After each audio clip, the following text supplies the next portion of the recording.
ابو بکر صدیق رضی اللہ تعالیٰ عنہ کے احسانات زیادہ ہیں۔ نبی پاک صلی اللہ علیہ وآلہ وسلم نے فرمایا، میرا ساتھ دینے اور مجھ پر مال و دولت خرچ کرنے میں ابو بکر صدیق رضی اللہ تعالیٰ عنہ سے زیادہ مجھ پر کسی کا احسان نہیں۔ اگر میں کسی کو اپنا خلیل بناتا تو ابو قحافہ کے بیٹے یعنی ابو بکر کو بناتا، لیکن مجھے ان کے ساتھ اسلامی محبت ہے، وہ میرے اسلامی بھائی ہیں۔ 3 مرتبہ ارشاد فرمایا اور پھر فرمایا، تمہارا یہ ساتھی یعنی نبی پاک صلی اللہ علیہ وآلہ وسلم نے اپنے بارے میں فرمایا کہ وہ اللہ کے خلیل ہیں۔ حضرت ابو سعید رضی اللہ تعالیٰ عنہ سے روایت ہے، نبی صلی اللہ علیہ وآلہ وسلم کے مرض وفات کے دنوں میں ہم ایک روز مسجد میں بیٹھے ہوئے تھے۔ آپ صلی اللہ علیہ وآلہ وسلم نے اپنا سر مبارک ایک کپڑے کی پٹی سے باندھا ہوا تھا۔ منبر پر تشریف فرما ہوئے ہم بھی حاضر ہوئے تو آپ صلی اللہ علیہ وآلہ وسلم نے ارشاد فرمایا، اس ذات کی قسم جس کے قبضہ قدرت میں میری جان ہے، اس وقت گویا میں حوض کوثر پر کھڑا ہوں، اور ارشاد فرمایا، ایک آدمی کو دنیا کی بارانہ و مزین زندگی اور آخرت کے درمیان اختیار دیا گیا تو اس نے آخرت کو اختیار کر لیا۔ اے اللہ کے نبی، آپ سن رہے ہیں نا؟ حضرت ابو بکر صدیق رضی اللہ تعالیٰ عنہ کے علاوہ کسی کو یہ بات سمجھ نہ آئی۔ حضرت ابو بکر صدیق رضی اللہ تعالیٰ عنہ رونے لگے اور عرض کیا، میرے ماں باپ آپ صلی اللہ علیہ وآلہ وسلم پر قربان، بلکہ ہم سب اور ہمارے ماں باپ، ہمارے مال دولت سب آپ پر فدا ہیں۔ اس کے بعد نبی پاک صلی اللہ علیہ وآلہ وسلم منبر سے اتر گئے۔ اس کے بعد آپ صلی اللہ علیہ وآلہ وسلم نے کبھی منبر پر بیان نہیں فرمایا، یعنی اس کے بعد دنیا سے رخصت ہو گئے۔ یہ آخری مرتبہ منبر پر تشریف لانا تھا۔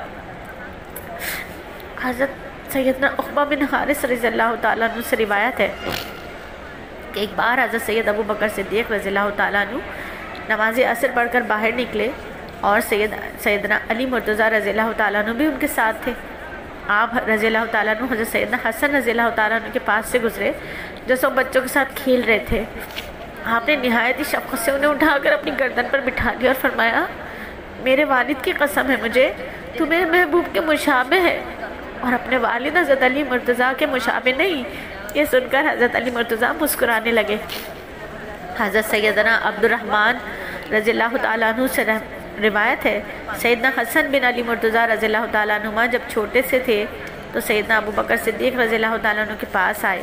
اس وقت آپ رضی اللہ تعالیٰ عنہ آپ صلی اللہ علیہ وآلہ وسلم کے منبر پر رونق افروز تھے۔ سیدنا حسن رضی اللہ تعالیٰ عنہ نے چونکہ ہمیشہ منبر پر اپنے نانا جان کو ہی بیٹھے ہوئے دیکھا تھا، اس لیے ایک نئے شخص کو بیٹھا دیکھ کر ننھی سے سوچ کے مطابق کہنے لگے، آپ میرے بابا جان کی جگہ سے نیچے اتریں، آپ میرے بابا جان کی جگہ سے نیچے اتریں۔ حضرت سیدنا ابو بکر صدیق رضی اللہ تعالیٰ عنہ نے یہ گوارا نہ کیا کہ شہزادہ اہل بیت کی دل شکنی ہو، لہذا آپ رضی اللہ تعالیٰ عنہ فوراً نیچے تشریف لائے اور فرمایا، اے حسن، تو نے سچ کہا، یہ تیرے بابا جان کی ہی جگہ ہے،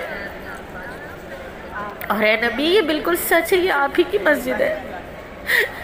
اے نبی یہاں پکا ٹھکانہ دے دیجئے، یہاں پر پکی چاکری عطا فرما دیجئے، نبی یہاں کی نوکری عطا فرما دیجئے، اس مٹی کے جسم کو اسی مٹی میں ملا دیجئے، نبی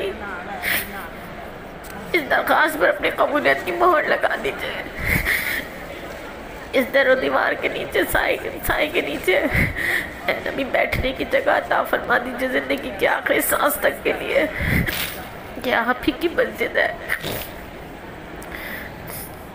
حضرت ابو بکر صدیق رضی اللہ تعالیٰ عنہ نیچے تشریف لائے، اے حسن تو نے سچ کہا، یہ تیرے بابا جان کی جگہ ہے۔ پھر حضرت رضی اللہ تعالیٰ عنہ نے حضرت سیدنا حسن رضی اللہ تعالیٰ عنہ کو فرط محبت سے اٹھا کر اپنی گود میں بٹھا لیا۔